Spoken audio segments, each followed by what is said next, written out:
Afton went from an evil but pitiable villain into a complete lunatic serial killer.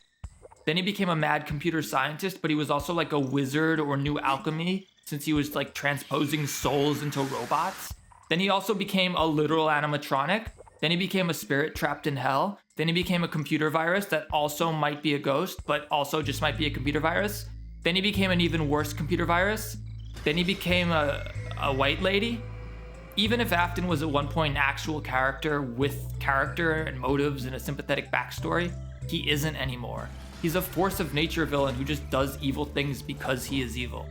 In retrospect, when I look at the FNAF series as a whole, I can't help but feel like the emphasis on the Afton storyline was immensely detrimental to what made the series popular and entertaining in the first place. As the games wore on, the focus continued to shift toward Afton and his family and his business partners.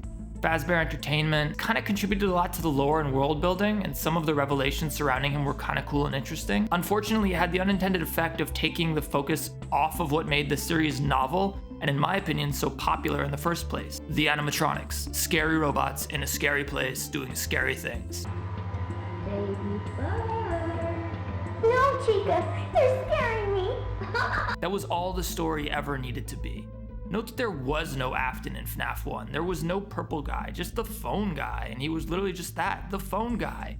Early theories stipulated that perhaps phone guy is the culprit, and we were fine with it. We didn't care what his name was. We didn't care about his motivations for his crimes. None of that was ever the emphasis of the game. So why would we as players care? When Afton was first revealed, initially as the infamous purple guy, I admit I was somewhat excited, because it's always satisfying to get some answer to a mystery, at least initially. Upon introducing Purple Guy in FNAF 2, it appears Scott recognized the issues with making the series' primary antagonist a human rather than an animatronic. Don't get me wrong, I don't think Afton was particularly problematic in FNAF 2. After all, the inclusion of Purple Guy in the minigames was a satisfying revelation to the biggest mystery from FNAF 1. What happened? Sure, some people were immediately speculating as to who the Purple Guy was, what his motives were, etc. But at the time of FNAF 2's release, most people were primarily focused on the whole "oh wow, it was actually a prequel the whole time" thing.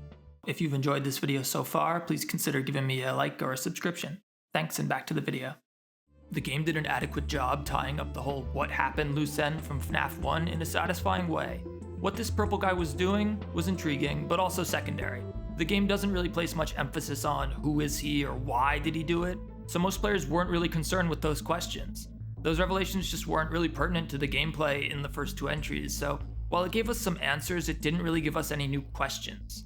Certainly none of that approached the level of what happened that led to FNAF 1, which again, FNAF 2 already sort of provided a satisfying answer to. It seemed like Scott recognized that emphasizing Afton, a human, would take attention away from the characters that made the series popular in the first place, the animatronics. Recognizing the problems this could cause, he set up the purple guy to come back, but as an animatronic. This way he could continue the story he had begun with Afton as the antagonist, yet maintain the scenario that made the game so popular in the first place, requiring the player to perform precise tasks while spooky robots try to get at them in a spooky place.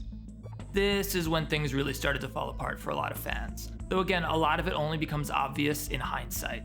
Each reveal in the Afton storyline further pushed the player to be more sympathetic with the animatronics. In my opinion, this was wholly unnecessary. The fandom had already fallen head over heels for the animatronics after FNAF 1, despite them being basically pure antagonists to most players. I suspect that's part of the appeal. Plenty of horror franchises have an antagonist who is functionally the main character, and the audience ends up sympathizing with them and relating to them somewhat. Ask yourself this question: who is the main character of FNAF 1? In my opinion, the following are all valid, acceptable answers: the animatronics, Freddy, or Foxy. I have a hard time believing that anyone would argue that the player character is the star of the game. We never see them, they never say anything, and when viewed as a single game in isolation outside of the context of the series, they have no relevance to the game's plot. They're not important. Furthermore, nobody would say that, oh, the mysterious persons and people who committed these acts is the main character. No such character even exists in the game. Hello? Hello? Phone Guy's the only other possible character, and sure enough, that's who the first suspect was. Surely no one's gonna try and argue that Phone Guy is the main character of FNAF, right? No, the game was centered around the animatronics, the actual antagonists of the game. By introducing William Afton and then centering the game's storyline around him, The animatronics that made the game scary and novel in the first place ended up taking second stage.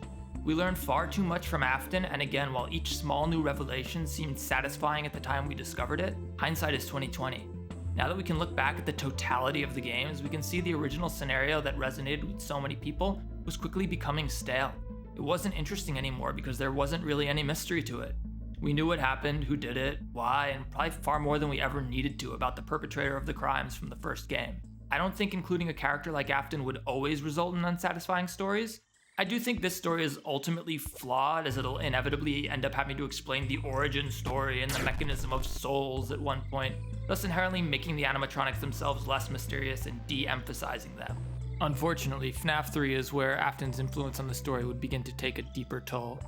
I'm generally avoiding discussing gameplay mechanics in this video, as others have done a really good job at that. Check out these videos by Etra Games for a really good synopsis. That said, it's critical that I discuss what I see as among the biggest flaws in FNAF 3, necessitating that the player be jump scared by the animatronics over and over again. The FNAF formula is nothing that complex. It adheres to the same pattern as most horror games. Tension progressively builds and then is released, either in a big startling scare or the player reaching safety. However, by including non-lethal jump scares in FNAF 3, the game became somewhat disorienting and not in the scary way. Tension would build only to be released by a non-lethal illusion animatronic jump scare, which would startle the player, but it wasn't game over. By including so many jump scares in a single night, the game over never allowed enough tension to build up for the game to effectively scare people. When you get jump scared by a phantom animatronic only to game over a few moments later to Springtrap, it spoils everything. The game over scare, which should be the primary threat to the player and thus the biggest scare, often ends up getting preempted by another scare that was, in the grand scheme of things, meaningless. When you've been jump scared so many times in a single night, they all start to blend together. Many a player was left inevitably staring dumbly at a static screen, having been jump scared so many times in a single night, they didn't even realize they had just been caught by Springtrap. It also didn't help that Springtrap's jump scare itself was among the most underwhelming in the series. He just kind of rolls up on you. Because Foxy is in a... Hey! Okay, there you are. Okay, so that's that. Anyway, I just wanted to get through that so that... While the player was truly helpless in the sense that they couldn't avoid being startled by the jump scares, the sheer abundance of them left players desensitized and bored very quickly. On top of this, they were given far more tools to actually defend themselves with than they needed, which further reduced the feeling of helplessness. When you consider that Afton's introduction had already begun to de-emphasize the animatronics, the consequences of this were pretty substantial. For most players, any terror left with the original FNAF scenario was gone. Nobody is playing FNAF because of the ultra-realistic, lifelike story. We just want to be in tense situations where we have to keep our cool while being hunted by scary robots. That's it. Drop all the baggage, get rid of Afton. He's literally become a force of nature villain now anyway. Who he was no longer matters. He just needs to stop coming back.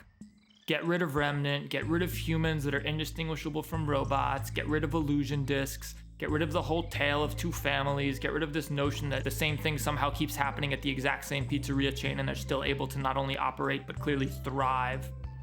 Just tell a story, definitely, but tell a self-contained story, so any new player can pick up the latest FNAF game and get a lot of enjoyment out of it. If you want to add some hooks for overarching narrative, that's awesome, but don't let it constrain the series the way it did the first time around. At the start of each new game, give us a new scenario, new characters, and tell us a cool story. This is commercially viable as well.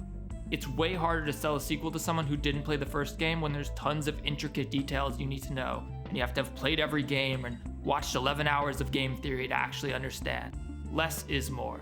Obviously, the book series is planned out pretty far in advance, so those can continue the same storyline, obviously. Just let's make the game something different. And finally, let's just make it scary. It's really rare for a game to be bumped up from a T to an M based on the presence of terror alone. FNAF doesn't need gory descriptions, violent sequences, or anything like that to be scary. The first game barely had any graphic violence, a newspaper clipping which, while clearly implying something really dark happened, it never actually outright says it.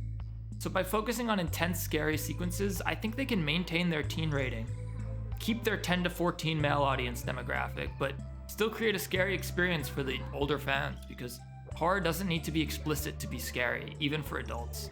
FNAF 1 proved that, Baddington's clip proves that even more, and it's still true today. Thanks for watching. Baby bird.